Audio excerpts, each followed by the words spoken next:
चलिए हो गया। मीडिया और इलेक्ट्रॉनिक मीडिया के बंधुओं, उपस्थित सभी भाइयों एवं बहनों, ये मसौली के आई हुई है कांग्रेस के पुरानी नेत्री हैं इंद्रमणि जी, जो पटना जिला के उपाध्यक्ष भी हैं कांग्रेस के।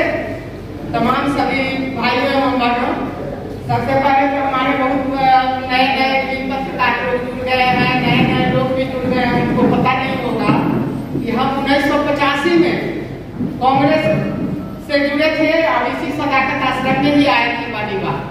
और कांग्रेस से जुड़ने के बाद मसौली से हमको विधानसभा का टिकट मिला था और मसौली से हम काफी वोट से वहां से चुनाव जीते थे। उसके बाद 1990 में भी चुनाव लड़े, लेकिन उस समय का ऐसा माहौल था जिसके वजह से मात्र 259 वोट से हार गए। फिर 1995 में भी हम कांग्रेस के टिकट पर चुनाव लड़े तो 3,500 वोट से हार गए।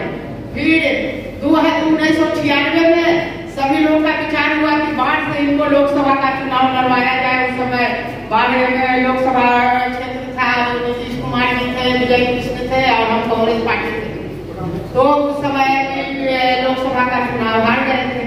फिर जो माहौल बिहार का एक ऐसा बना जिसमें लोगों का विचार हुआ कि कांग्रेस की स्थिति क्षेत्र में दिन प्रतिदिन खराब होते जा रही है, और खास करके ये सब जगहों पर, तो आप न है तो समता पार्टी में आ जाइए। तो मेरा दुर्भाग्य कहिए या सौभाग्य कहिए, हम कांग्रेस पार्टी छोड़ करके समता पार्टी में चले गए। तो आज हम यही कहना चाहेंगे कि श्री राम जी का तो 14 वर्ष का वनवास हुआ था, लेकिन हम 24 वर्ष के वनवास काटने के बाद फिर हम पुनः सदाकत आश्रम में आए हैं और ऐसे हर लोकसभा चुनाव का तो एक अलग महत्व होता है, लेकिन यह जो लोकसभा का चुनाव हो रहा है 2024 में, यह हर दृष्टिकोण से अत्यंत महत्वपूर्ण है। इस चुनाव में हमारे देश के, हमारे प्रदेश के और जो भी हमारे जिला के लोग इकट्ठे हुए हैं, मैं तमाम सभी लोगों से यह कहना चाहती हूँ कि अगर आप इस देश के नागरिक हैं और देश को बचाना चाहते हैं तो सबको एक होना पड़ेगा। और नहीं तो ये देश दिन प्रतिदिन हमारे युवा भाई बेरोजगार बने हुए हैं, जिनको रोजगार नहीं मिल रहा है, महंगाई दिन प्रतिदिन बढ़ते जा रही है। मुझे याद है हम तो 1985 से जुड़े हुए जब कांग्रेस में थे और जब 40 रुपये कड़वा तेल हुआ था तो यही भाजपा वाले लोग नारा लगाते थे कि देखो रे कांग्रेस का तेल 40 रुपये कड़वा तेल। आज बताइए कड़वा तेल का दाम कितना हो गया है, 200 पार है। तो इस तरह से महंगाई दिन प्रतिदिन बढ़ते जा रहा है और कुछ जो उद्योगपति लोग हैं उनको लेकर के देश के प्रधानमंत्री अपने उनके कंधों का सहारा लेकर के देश चला रहे हैं। तो ऐसे भाई भैया संभव नहीं है। ये चीज का आभास उनको हो गया है कि यहाँ के लोग काफी विरोध में है, बिहार के लोग, और उनको इस बार जो गठबंधन को वोट नहीं देने जा रहा है। इसीलिए आपने देखा होगा और आप देखे होंगे कि परसों जो पटना में रोड शो हुआ, आज तक हमारा निजी जीवन में प्रधानमंत्री को ऐसे रोड शो करते नहीं देखे, जो सड़कों पर आ गए हैं।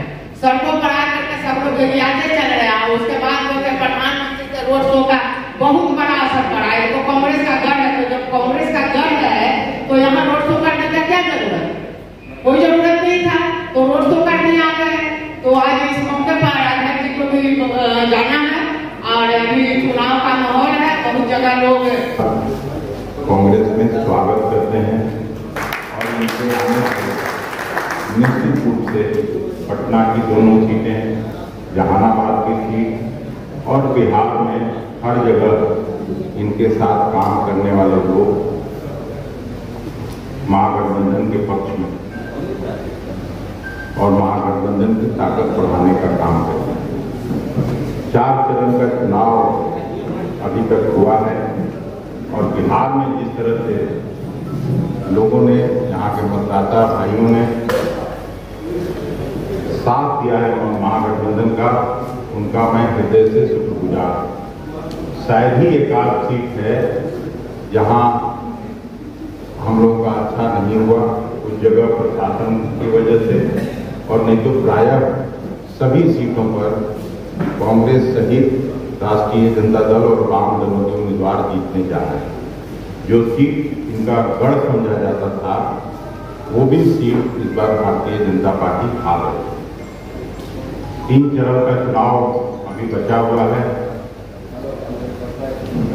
5वां चरण, 6ठा चरण और 7वां चरण।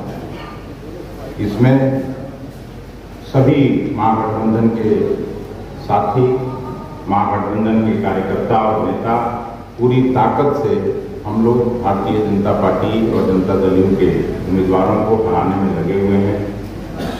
आज भी मेरा कार्यक्रम था, लेकिन पूनम जी का हुआ। पूनम जी का बड़ा व्यक्तित्व है और 85 में ये MLA हो गए, तो 39-40 साल का इनका लंबा अनुभव और इनकी दक्षता हम लोग सभी जानते हैं। निश्चित रूप से महागठबंधन और कांग्रेस पार्टी को विशेष रूप से लाभ। कोई सवाल है तो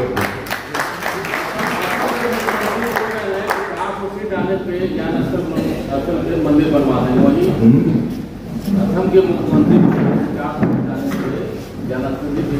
ज्ञानवापी मंदिर बनवाए, वही पीएम बोलते हैं कि हिंदू मुस्लिम नहीं, तो क्या करें?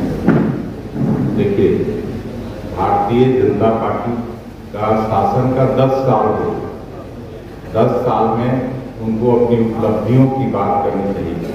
मंदिर की बात न कोई सुनना चाहता है और न उनको करना चाहिए।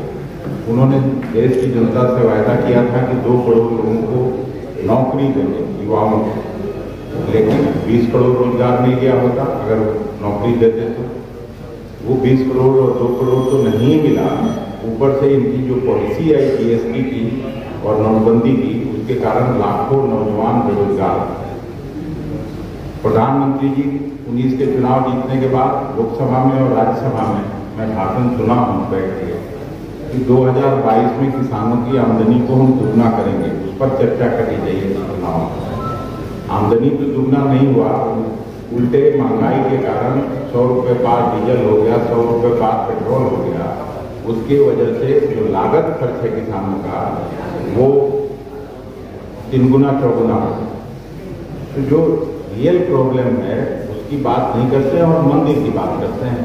मंदिर से जो हिंदू है किसको विरोध हो सकता है? मस्जिद से किस मुसलमान को विरोध हो सकता है? चर्च से किस ईसाई को विरोध हो सकता है? पूजा हम भी करते हैं राम की, जब से पैदा हुए तब से राम की पूजा करते हैं, कृष्ण की पूजा करते हैं।